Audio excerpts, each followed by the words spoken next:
लोक इन्सुलिनला आजकाल विलन मानतात, ते असं का? सी वाय आय से की insulin is the best medicine for you. Diabetes झाल्यावर मी आता एका मित्राकडनं ऐकलं की मी पनीर फूल खायला सुरुवात केली. तो माझ्याच वयाचा आहे, तो 30 आहे, त्याला डायबिटीज डिटेक्ट झालाय. तो म्हणाला की मी आता पनीर फूल खातोय. पनीर फूल झालं, आंबे हळद झाली, it is not the whole thing. पण त्यामध्ये काही ना काहीतरी एखादा घटक असा असणार आहे, एखादा केमिकल इन्ग्रेडियंट असा असणार आहे की ज्यामुळे डायबिटीसला. तुमच्या ओव्हरऑल प्रॅक्टिस मध्ये अशी एखादी केस की तुम्हीच खूप जास्त घाबरलात किंवा तुम्हाला असं it was like a wake up call? There was another guy similarly, त्याची अर्ली 30s मध्ये होता, 34-35 वयाचा होता. Again this guy was in similar kind of denial की किंवा मी रोज जिमला जातो, मग असं कसं होऊ शकतं. आणि ही never continued with the treatment. Within span of 2 months he expired in the gym.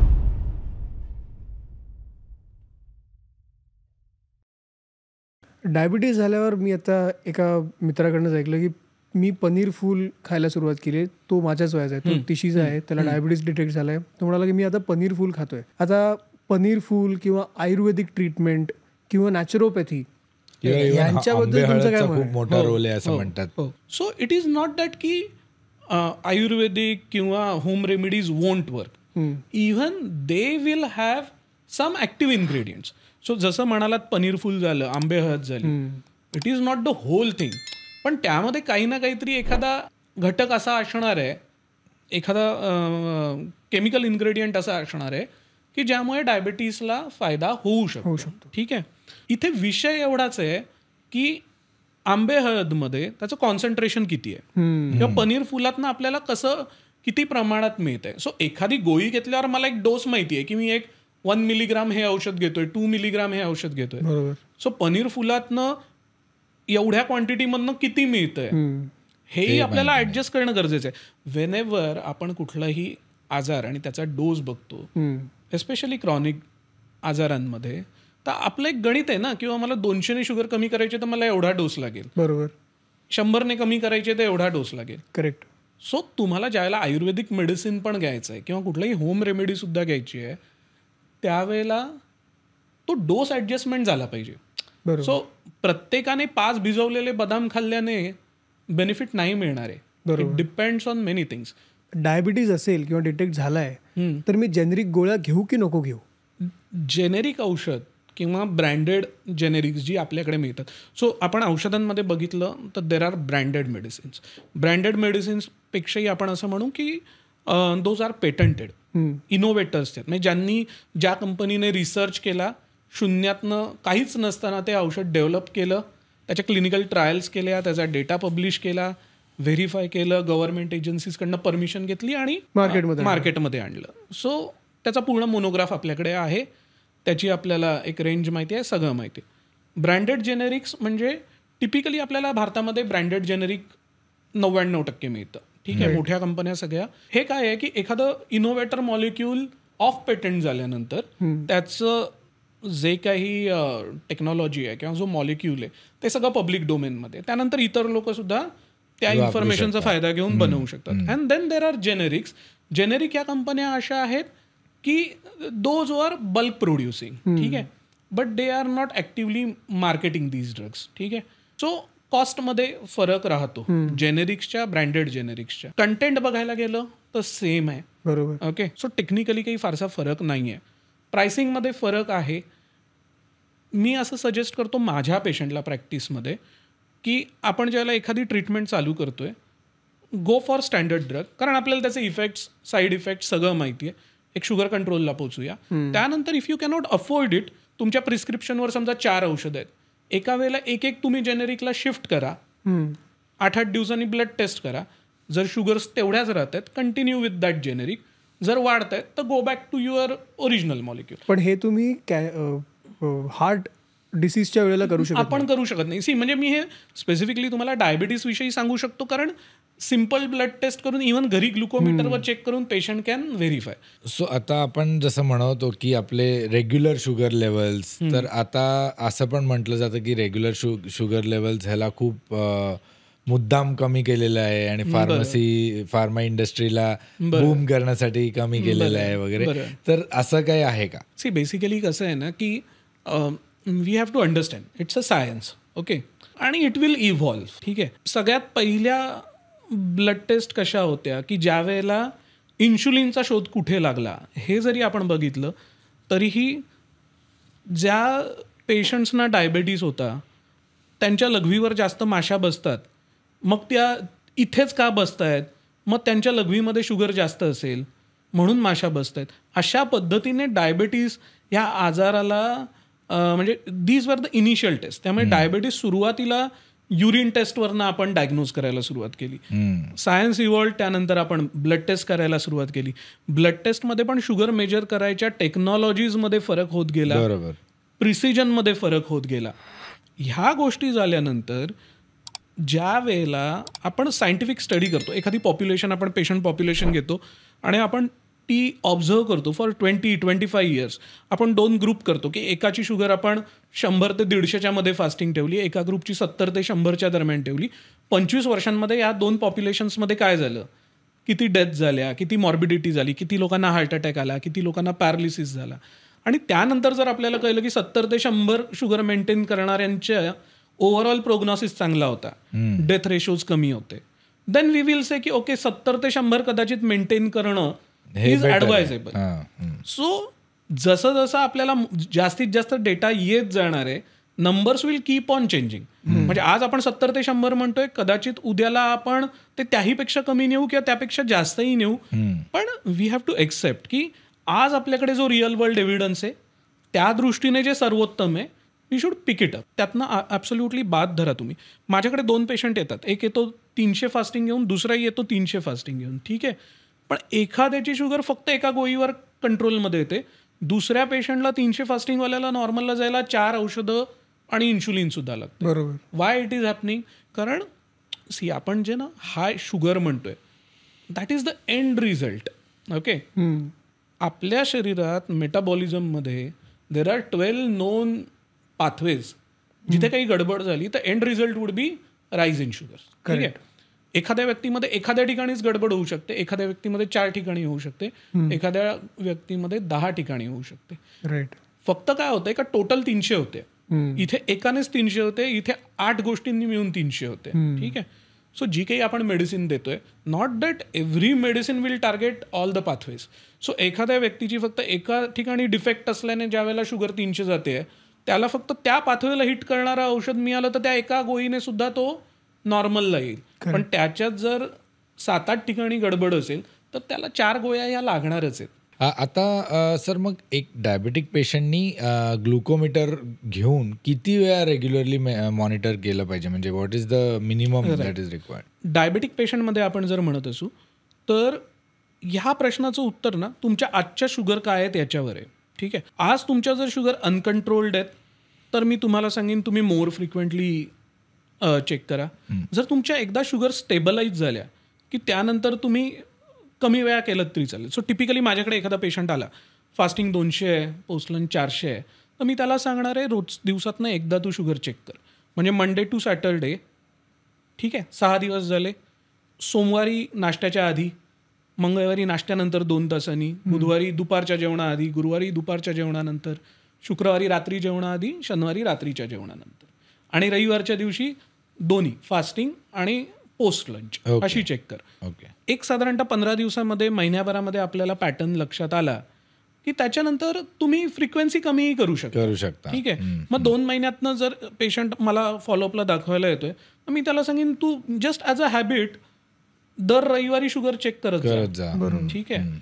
Another thing I would mention over here is की पूर्वी ना आम्ही मल्टिपल शुगर चेक करायला सांगायचो. Now technology has advance. There is something called as a continuous glucose monitoring.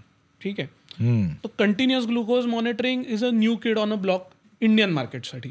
US मध्ये, युरोपमध्ये बरीच वर्ष वापरतोय. आता आम्ही आमच्या प्रॅक्टिसमध्ये ॲटलिस्ट गेली 5 ते 6 वर्ष खूप कॉमनली वापरतोय. सो कंटिन्युअस ग्लुकोज मॉनिटरिंग काय आहे? It's a ₹1 coin size a sensor जो आपण डाव्या दंडाला मागे लावतो.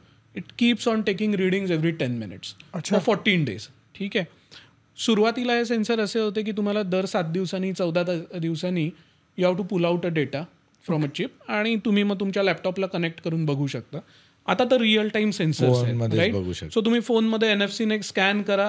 आता तर ॲपल वॉचवर पण दिसतं. सो आता शुगर मॉनिटरिंग करायचा पर्स्पेक्टिव्ह बदलत चाललाय. ठीक आहे, आता अजूनही या गोष्टी are still in the nascent stage. त्यामुळे काय होतंय की प्राइसेस आर प्रिटी हाय. पण याच गोष्टींवर आता कितीतरी इंडियन कंपनीज आर रिसर्चिंग. युरोपमध्येही रिसर्च चाललाय. जसं इंडियन डेरिव्हेटिव्ह आता याचे यायला लागतील, the things would become cheaper and cheaper. Correct. Sir आता there are lot of advertisements as we scroll through Instagram. आपल्याला खूप ॲडव्हर्टाइजमेंट बघायला मिळतात इंस्टाग्राम, फेसबुकवर, की डायबिटीजला तुम्ही रिव्हर्स करू शकता आणि it is completely reversible and totally you can go off medicines. तर हे खरं आहे का आणि is it possible? See basically ना आपल्याला ना सायंटिफिक टर्म समजून घेतली पाहिजे. सायंटिफिक टर्म डायबिटीस रिव्हर्सल नाही आहे, it's a diabetes remission. So remission आणि रिव्हर्सल मध्ये ना खूप फरक आहे. What we mean when we talk about reversal म्हणजे एक कॉमन मॅन असं परसिव्ह करतो की मला डायबिटीज झाला होता, मी रिव्हर्स केला, आता मी डायबिटीसमधनं बरा झालो, now I am a free bird. बरोबर, राईट. तर असं एक कन्सेप्शन लोकांचं आहे. पण scientifically reversal is not possible. What you can achieve is remission. What we mean by remission is की एखादा आजार तुम्ही इतका सप्रेस करायचा की तो आज ॲक्टिव्ह नाही आहे. फॉर एक्झाम्पल, थोडं डेडली उदाहरण देतोय, पण एखाद्या व्यक्तीला कॅन्सर होतो, सर्जरी करतात, किमोथेरपी घेतात, रेडिएशन घेतात आणि मग आजार सप्रेस होतो. Patient is free from cancer for years, right. पण अचानक 10-15 वर्षांनी पुन्हा आजार उद्भवतो. सो हा जो मधला काय होता की ज्यामध्ये त्या व्यक्तीला कॅन्सर ॲक्टिव्ह नव्हता, that is a period of रेमिशन. आणि पुन्हा झाला म्हणजे नव्याने नाही झालाय, पूर्वी होता पण नंतर त्याचं एवढा सप्रेस झालेला की तो प्रॅक्टिकली त्या व्यक्तीला काही त्रास देत नव्हता किंवा वाढत नव्हता. राईट. आणि maybe sometime down the line something went wrong आणि पुन्हा त्या आजाराने उचल खाल्ली आहे. ठीक आहे. So that is a relapse. So डायबिटीसमध्ये सुद्धा आपण काय टार्गेट करतोय, what we are targeting is this remission. So तुम्हाला आजार आहे, तुम्ही त्याला इतकं सप्रेस करा की तो पुढे सरकणार नाही किंवा आज तो या स्थितीला असेल की आज याच्यासाठी मला कुठल्या औषध गोळ्यांची गरज पडणार नाही. बट दॅट डझंट मीन की तो पुन्हा कधी उचल घेणार नाही आहे. पुन्हा तो डोकं निश्चितच वर काढू शकतो. So diabetes reversal for a layman terminology is okay, but it should not mislead the people. ठीक आहे. म्हणजे लोकांना असं नाही वाटलं पाहिजे की मला आता मी रिव्हर्सलचा कुठला तरी कोर्स केला, 6 महिन्यात माझी गोळ्या औषधं बंद झाली आणि आय एम फ्री. ठीक आहे. सो बेसिकली आता मला जर हे जास्त चांगल्या पद्धतीने एक्सप्लेन करायचं असेल तर मी तुम्हाला एक तराजूचं उदाहरण देईन. कन्सिडर एक तराजू आहे, एका पारड्यामध्ये शुगर्स आहेत आणि दुसऱ्या पारड्यामध्ये आपल्याला काहीतरी टाकून बॅलन्स अचीव्ह करायचं आहे. रिकाम्या तराजूमध्ये एक्स्ट्रा शुगर पडल्याने हे पारडं खाली गेलं आहे. आता ह्या पारड्यात काहीतरी टाकलं पाहिजे जेणेकरून पुन्हा we can restore the balance. मग या पारड्यात तुम्ही काय टाकू शकता? Diet, exercise, lifestyle modification, stress management, sleep, आणि ह्या सगळ्यांनी नाही झालं तर मेडिसिन्स. राईट. सो रेमिशन म्हणजे काय करायचे थोडक्यात, तर यात ह्या पारड्यात तुम्हाला औषधं टाकायची गरज नाही पडली पाहिजे. डाएट, एक्सरसाइज, लाईफस्टाईल मॉडिफिकेशन या गोष्टींनी तुम्हाला बॅलन्स मेंटेन साधून ठेवता आला पाहिजे. जोपर्यंत तुम्ही हा बॅलन्स ठेवणार आहात यू आर इन रेमिशन. पण ज्या दिवशी हा बॅलन्स जाणार आहे त्यावेळेला पुन्हा हे पारडं खाली जाईल. Either you increase on these things and control the things, किंवा ते हाताबाहेर गेले तर मेडिसिन यूज करावं लागणार. करेक्ट. सो डायबिटीस रिव्हर्सलमध्ये किंवा डायबिटीस मुक्ती वगैरे असे जे मराठीत शब्द वापरले जातात त्यावेळेला आपण पेशंट्सना पूर्ण कल्पना दिली पाहिजे की तुम्ही डायबिटीस रिव्हर्सल करताय किंवा रेमिशन करताय याचा अर्थ तुम्ही खूप चांगल्या दर्जाचं डाएट, एक्सरसाइज, स्ट्रेस मॅनेजमेंट करताय आणि उद्या जर तुम्ही ह्या गोष्टी सोडल्यात तर परत शुगर्स निश्चितच वाढणार आहेत. सो हे परमनंट सोल्युशन नाही आहे. जर तुम्ही हे रिअलिस्टिक गोल ठेवलं तर you can achieve remission. Okay. What numbers say की तुम्ही जर डायबिटीस एखाद्या व्यक्तीला झाल्यानंतर पहिल्या 3 वर्षामध्ये there are very high chances की you can get into remission. ठीक आहे. एखादा व्यक्ती ज्याला 5 वर्ष झाली आहेत, 10 वर्ष झाली आहेत किंवा he has started developing complications, तर मग रेमिशन मुश्किल आहे. डायबिटीसचा इम्पॅक्ट डोळे आणि किडनी याच्यावर सर्वात जास्त होताना दिसतं in general. Diabetic related blindness किंवा पार्शल ब्लाइंडनेस, किडनी फेल्युअर, तर त्या 2 अवयवांवर किंवा त्या 2 अवयवांवर असं का? सर एक छोटंसं ॲडिशन, भरपूर लोक म्हणतात की मी डायबिटीसच्या गोळ्या घेत होतो म्हणून मला किडनीचा त्रास झाला, तर इज दॅट ऑल्सो ट्रू? मेडिसिनने किडनीला डॅमेज होऊ शकतं का? 100% होऊ शकतं, पण कधी होऊ शकतं हे लक्षात घ्या. कुठलंही औषध ज्या वेळेला मार्केटमध्ये येतं आहे त्यावेळेला गोष्ट अशी होते की त्या औषधासाठी आपण सायंटिफिक स्टडी करतोय, आपण त्याचा शोधतोय की बाबा ही रेंज आहे, या रेंजमध्ये तुम्ही औषध घेतलं तर ते सेफेस्ट आहे, म्हणजे त्याचा मॅक्झिमम बेनिफिट आहे आणि मिनिमम साईड इफेक्ट्स आहे. सो जोपर्यंत ते औषध त्या रेंजमध्ये दिलं जातं, त्यामुळे एखादी गोळी जर दिवसातनं एकदा किंवा दोनदा द्यायची आहे तर ती एकदा किंवा दोनदा दिली तर फारच कमी रिस्क आहे की तुम्हाला किडनीला डॅमेज करेल. ठीक आहे, पण तीच जर तुम्ही 4 वेळा घ्यायला लागलात तर मात्र कशानेही तुम्हाला डॅमेज होणारच आहे. त्यामुळे पहिल्यांदा औषधाचा डोस काय आहे हे मॅटर करतं. आणि दुसरी गोष्ट सगळ्यात प्रायमरी इम्पॉर्टंट आहे की डायबिटीस इतकं कुठलीच गोष्ट तुमच्या कुठल्याही इंटरनल ऑर्गन्सना डॅमेज नाही करू शकत. त्यामुळे अगदी दगडापेक्षा वीट मऊ या न्यायाने जरी करायचं झालं तरी it is worth controlling the diabetes with the medicines rather than not controlling. तर डायबिटीजमध्ये आता माझ्या आसपास इतक्या लोकांना डायबिटीज झालेला आहे, माझ्या वयातल्या माझ्या मित्रांना डायबिटीज झालेला आहे. पण या वयात आपण असं एक डिनायलमध्ये जातो का की मला डायबिटीज झाला नाही आणि मी तो कंट्रोल करेन, मला डॉक्टरकडे जायची गरज नाही, मला गोळ्या नाही घ्यायच्या, मी एक्सरसाइज करेन. सो प्रत्येक जण ज्या वेळेला पहिल्यांदा शुगर जास्त येते ना, he tries and find out the reason की काल मी आईस्क्रीम खाल्लेलं, मी गेल्या महिन्यात मोदक खाल्लेले. आता तुम्हाला ही गोष्ट लक्षात घेतली पाहिजे का फास्टिंग आणि post lunch sugar is a real time reading. Correct. म्हणजे आज नाश्त्याला काय खाल्लं याच्यावर आजची पोस्ट प्रँडियल शुगर डिपेंड करणार आहे.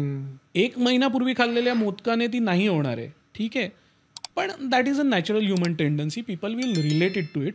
मोस्ट ऑफ द टाइम्स काय होतं की काही जणांना ते एक्सेप्टच नाही करत आणि बरं चला मी 2 महिने व्यायाम करीन, 2 महिने ते परत चेक नाही करत, 2 महिन्याने चेक करतात, परत जास्त येते, त्याला म्हणतात अरे गेल्या 2 महिन्यात मला तसं धड नाही झालं माझ्याच्याने, अर्धे दिवस मला व्यायाम करायला जमलं नाही, मग अजून 2 महिने करीन.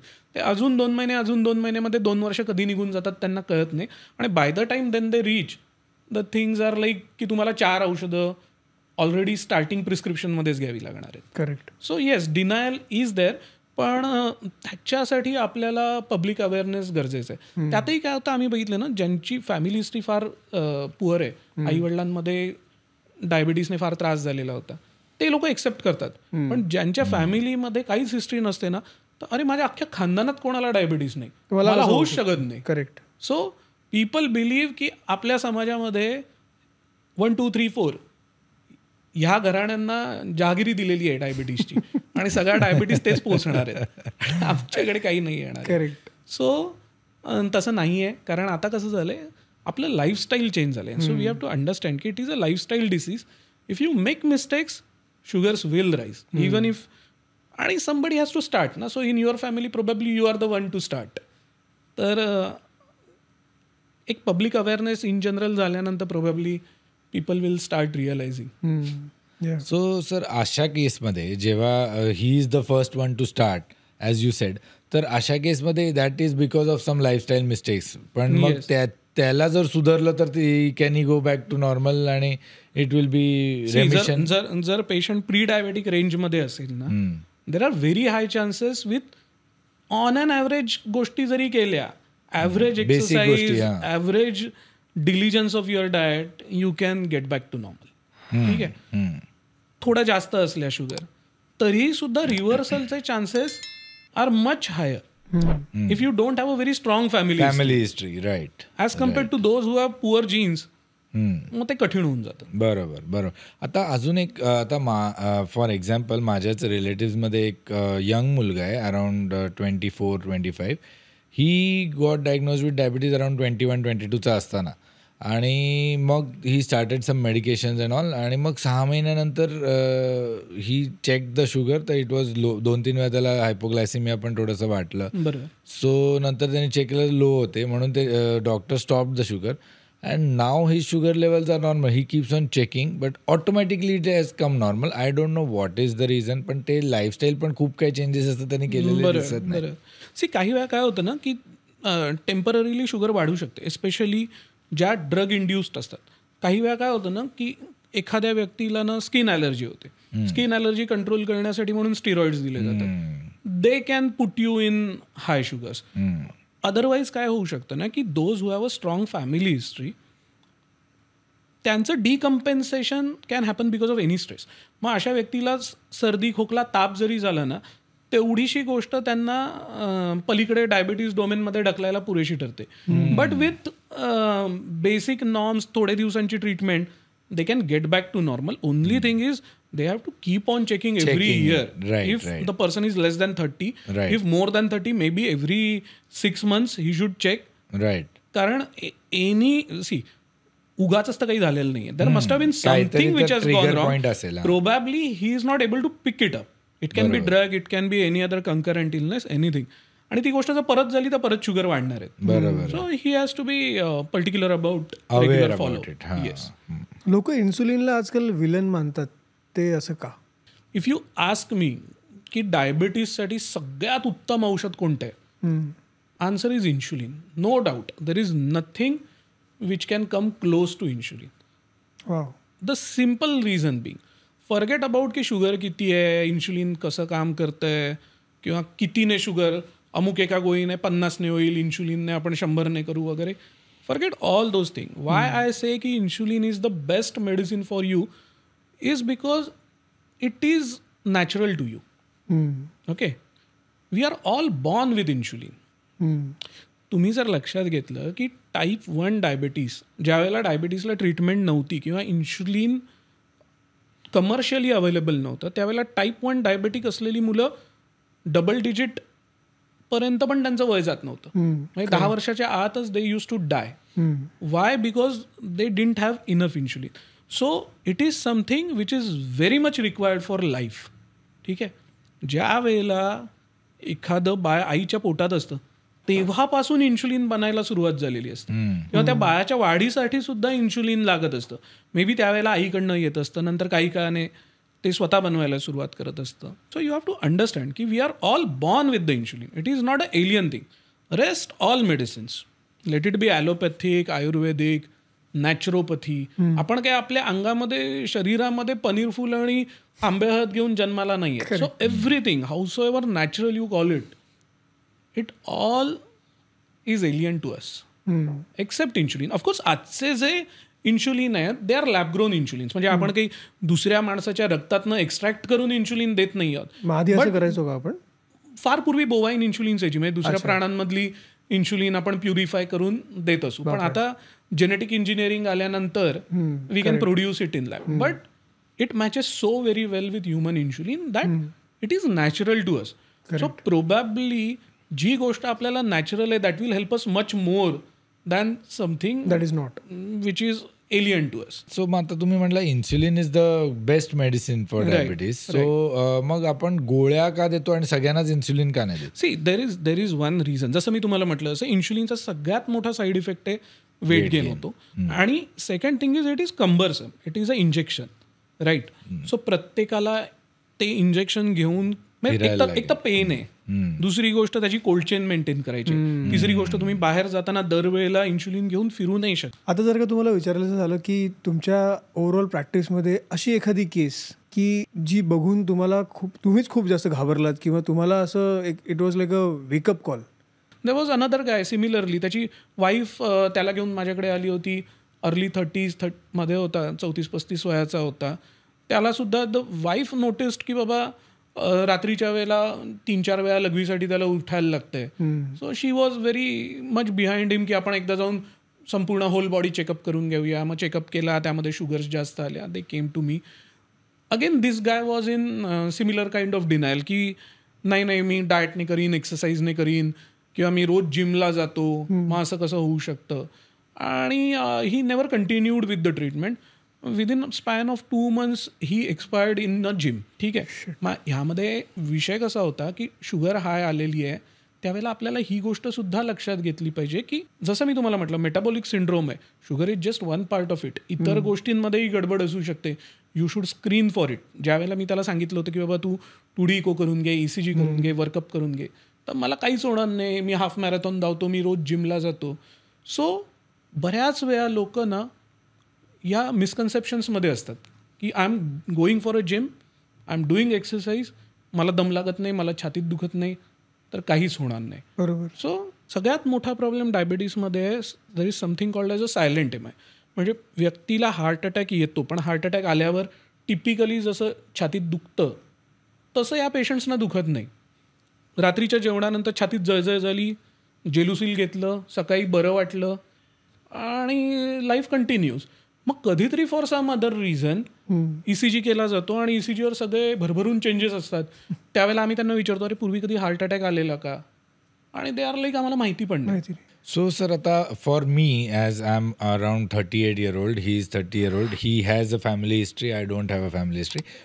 तुम्ही काय ॲडवाईस कराल की आम्ही काय प्रिकॉशन्स घेतली पाहिजे to avoid diabetes? Individual advice काय? See, individual whether you are 30 or 40 with or without family history, when we talk about prevention, now please understand की ना we are talking about risk factors, की तुमच्यामध्ये family history आहे, यांच्यामध्ये family history नाही आहे, he is 10 years elder than you.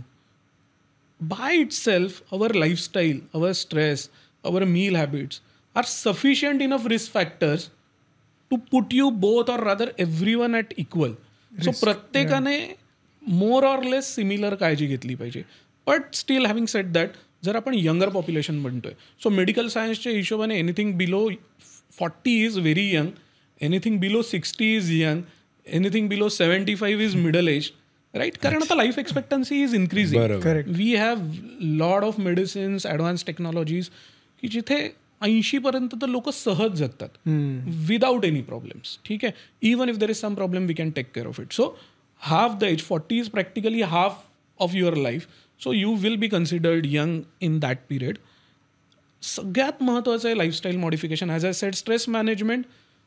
त्याविषयी बोलायचं झालं तर स्ट्रेस मॅनेजमेंटसाठी तुम्ही काय करावं? Not that everybody can meditate. There are few patients of mind जे म्हणतात आम्हाला डोळे बंद केले ना की झोप लागते. Meditation is actually difficult. It's not everyone's cup of tea. Absolutely. म्हणजे that is the best thing to do, but not that everybody can do it.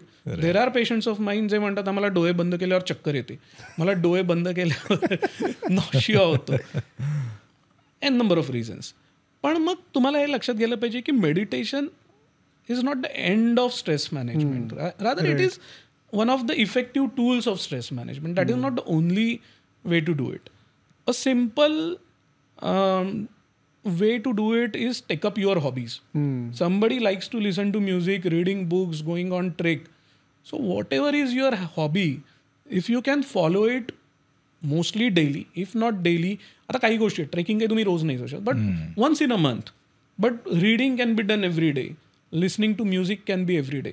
जिथे तुमचे विचार मनात असलेले काही क्षणासाठी ब्रेक होतील, even that break is very vital. So stress management need not always be from a meditation angle. It can very well by simply following your hobbies. Right? There are few introverts, there are few extroverts. Not that everybody will mix with people. Not that everybody will like and talk to people. But then they can read the books or whatever they want to. But problem असा आहे की आपण आपल्या लाईफस्टाईलमध्ये सकाळी उठतो, आपलं routine आटपतो, नाश्ता करतो, ऑफिसला जातो, रात्री घरी येतो, जेवतो, झोपतो, यामध्ये आपण स्वतःलाच वेळ देत नाही. सो प्रॅक्टिकली स्वतःसाठी तो 15 मिनिटं अर्धा तासाचा वेळ काढणं खूप इम्पॉर्टंट आहे. Even that can be your stress management. ठीक आहे. Another important thing, next pillar is about sleep. So रात्री वेळेत झोपायला जाणं, अंथरुणावर वेळेत जाणं ही खूप महत्त्वाची गोष्ट. अँड इट इज रेकमेंडेड की at least 1 hour before you go to sleep there should be zero screen. Correct, yeah. Right? So या गोष्टींची आपल्याला काळजी घ्यायला पाहिजे. सो यू आस्क मी की झोपेशी काय संबंध आहे, आणि त्यावेळेला मी म्हटलं होतं की कुठेतरी तो माणूस काय करतोय त्या वेळेत जेव्हा त्याला झोप लागत नाही आहे हे पण मॅटर करतं. Correct. Right? Because sleep is induced by a hormone called melatonin. It reacts to light. म्हणजे आधी मानवाच्या काळात सूर्यास्त झाल्यानंतर अंधार झाल्यावर मेलॅटोनिन रिलीज व्हायचं आणि व्यक्तीला झोप यायची. आता आपण इतकं लाईट पोल्युशन आहे आपल्या भोवती की आपण जर सतत त्या लाईटला एक्सपोज होत राहणार आहोत तर झोप येणारच नाही आहे व्यक्तीला. Right? So consciously you should be in a dark room, not using any screens. Many of the times this will solve your problem. पण ते असं नाही होणार आहे की मी आज लाईट बंद करून झोपलो आणि मोबाईलने बघितला तर लगेच मला झोप लागेल, कारण ते सगळं हॉर्मोनल रिसेट व्हायलाही वेळ लागणार आहे. पण probably yes, you should take care of your sleep hygiene. Sleep hygiene is very important, where in you should be in a calm place. आजूबाजूलाही गोंधळ नसला पाहिजे, लाईट्स बंद केले पाहिजेत, स्क्रीन टाईम अवॉइड केल्या पाहिजेत, वेळा फॉलो केल्या पाहिजेत. That is the second thing. Third thing is about your diet, right. So डाएटमध्ये पण ना, if somebody who is non diabetic, we are talking about prevention now, right. So जेवढं म्हणून जंक फूड आपल्याला बंद करता येईल, दॅट इज ग्रेट. सोडाज आणि all those drinks, they should be stopped. Correct. Another important factor of diet would be taking care of your protein intake. Okay. Right? So recommended protein intake is 1 gram per kg body weight. बरोबर. Right? You are 70-72 kgs on weight, तर 70-72 gram protein खायचं. Daily intake असला पाहिजे. Daily intake असला पाहिजे. Best protein is a egg protein, egg व्हाईटमधनं. Richest and quality wise it is considered as a reference protein. बाकी सगळी प्रोटीन्स आपण एक प्रोटीनला कम्पेअर करतो, कारण सगळी इसेन्शियल अमायनो ॲसिड्स फक्त एग व्हाईटमध्ये आहेत. बाकी कुठल्याही प्रोटीन सोर्समध्ये सगळी इसेन्शियल अमायनो ॲसिड्स ते पण फक्त व्हाईटमध्ये, ती फक्त एग व्हाईट. हां, येलोमध्ये तर नाही. त्यामुळे आपण रेफरन्स प्रोटीन धरतो. Even this reference protein has 6 grams of proteins in 1 egg. So रोज 1 डझन अंडी खाणं is your requirement. So you can estimate how low you are on your protein intake. पचली पण पाहिजे, कारण म्हणजे तुम्ही ती घेऊ शकत नाही आणि मग तुम्ही दुसऱ्या गोष्टी घेणार आहात, पनीर घेणार आहात, कडधान्य घेणार आहात, त्याच्यात प्रोटीनचं कॉन्सन्ट्रेशन अजूनच कमी, राईट. सो जर 12 अंडी खाऊन जेवढं प्रोटीन मिळणार आहे, तेवढं कडधान्य खाऊन खायचं झालं तर 2-3 किलो रोज खावं लागेल. So practically speaking, then you should be aware of these things. So then we can use protein powders or things like that. But practically now, these are not the solutions which you can follow lifelong. Not that they are pocket friendly as well. Right, So right. may not be आपण 1 ग्राम नाही target करणार कदाचित, पण आपण आपल्या प्रत्येक मीलमध्ये breakfast, lunch, dinner प्रत्येकामध्ये protein add करू. आज आपण आपल्या लंचमध्ये प्रॅक्टिकली व्हेजिटेरियन फूडमध्ये किती प्रोटीन जातं एका थाळीमधनं, डाळीतनं थोडंसं जात असेल, प्रत्येक वेळेला तुमच्या ताटात कडधान्याची उसळ असतेच का? That you have to ask. बरोबर, राईट. सो ह्या छोट्या छोट्या गोष्टी करून आपण ॲडिशन करत राहिलो तरी कुठेतरी आपण आपल्या डेली रिक्वायरमेंटच्या जवळपास जात राहू. त्यामुळे breakfast, lunch, dinner, you have to take care of it. Another important thing is intake of fruits, right. आपण ना जो काही आहार घेतोय, डायबिटीसच्या बाबतीत आपण बोलायला गेलो की आपला सगळा फोकस शुगरवर जातो, बट आपण ना असं वेगळं नाही काढू शकत. We want a healthy life, healthy individual. We don't want somebody to have excellent sugar control but dying of some nutritional deficiencies. ठीक आहे, म्हणजे व्हिटॅमिन B12 डेफिशियन्सी होऊन अनिमिया झाला आणि हार्ट फेल्युअरमध्ये गेला, आणि we don't want that, right. So आपल्याला या गोष्टींची काळजी घेतली पाहिजे की तुम्ही कुठलाही खाद्यपदार्थ खाताय ना, त्यातनं शुगर जाणार आहे, त्यातनं विटॅमिन्स जाणार आहेत, मिनरल्स जाणार आहेत, मायक्रोन्यूट्रियंट्स जाणार आहेत, आणि यू नो की तुम्हाला या सगळ्या गोष्टींची गरज आहे. ठीक आहे. So don't just focus on calories and don't just focus on sugars. काही वेळा तुम्हाला या इतर गोष्टी घेण्यासाठी थोड्या कॅलरीज घ्याव्याच लागणार आहेत, आणि calories are not like bad, you need them, they are energy. So stop looking at the calories as villain, right. So ही एक गोष्ट करायची. And that brings us to our most important part of prevention and the last one, that is exercise, right. So प्रिव्हेन्शनच्या दृष्टीने exercise कसा असला पाहिजे? So प्रिव्हेन्शनच्या दृष्टीने 50ल्या व्यक्तीचा एक्सरसाइज जो असला पाहिजे ना, that should be like a brisk walking for 40 minutes. Correct. We always talk about, मी कोणालाही सांगितलं व्यायामाला सुरुवात करा, person will go and start, मी उद्यापासून तलावपाईला चक्कर मारायला सुरुवात करतो, right. But that is meant for आजी आजोबाज. Correct. That is not meant for young people, right? So for young people, we are using it as a tool. We are using it as a medicine substitute or something which can keep you healthy. It has to be aggressive, right? When it comes about exercise, it has to have both the components, strength training as well as the cardio. So तुम्ही आपल्याकडे ना exercise म्हणजे brisk walking, चालणं, फार फार तर एखाद दुसरा माणूस स्विमिंग किंवा कोणीतरी सायकलिंग, याच्या पलीकडे नाही होत. जेवढा युरोपियन अमेरिकन काउंटर पार्ट्समध्ये, खास करून युरोपियन्समध्ये अवेअरनेस आहे रिलेटेड टू एक्सरसाइज, तेवढा इंडियन पॉप्युलेशनमध्ये नाही आहे. If you go to Europe, you will see in any country लोक मॉर्निंग वॉकला जाताना दिसतात, जिमला जाताना दिसतात. तुम्ही US मधले जिम्स बघा, 10,000 स्क्वेअर फूट 20,000 स्क्वेअर फुटाचे जिम्स असतात. सिम्पल ट्रेडमिल्स एका रांगेमध्ये 100 असतात. करेक्ट. कारण तेवढा अवेअरनेस आहे आपल्याकडे. तो अवेअरनेसच नाही आहे. सोसायटीचे जिम्स असतात त्याच्यामधली इक्विपमेंट्स लोक वापरत नाहीत. So if you have to prevent, you have to take care of your sleep, stress management, a moderate thing on your diet, but a very vigorous exercise. If you do combination of cardio and strength training, probably you should be able to push the things later on in your life. I think that will work. Great. It was great having you sir. मजा आली. खूपच छान discussion झालं. Thank you. In general diabetes बद्दल लोकांना पण खूप जास्त माहिती मिळाली असेल आणि आय एम शुअर आपल्याला डॉक्टरांना परत एकदा आणता येईल. आपण त्याच्या सोशल ॲस्पेक्टवर जास्त बोलू शकतो. आणि अजून काही तुम्हाला जर काही प्रश्न असतील तर प्लीज कमेंट्समध्ये लिहा आणि वी विल शुअरली ट्राय त्यांना परत बोलवायचं. Thank you so much. तुम्हाला हा व्हिडिओ आवडला असेल तर प्लीज लाईक करा, सबस्क्राईब करा आणि शेअर करा व्हिडिओ तुमच्या रिलेटिव्सबद्दल हू नीड टू नो की एक्सरसाइज किती इम्पॉर्टंट आहे फॉर प्रिव्हेन्शन ऑफ डायबिटीज.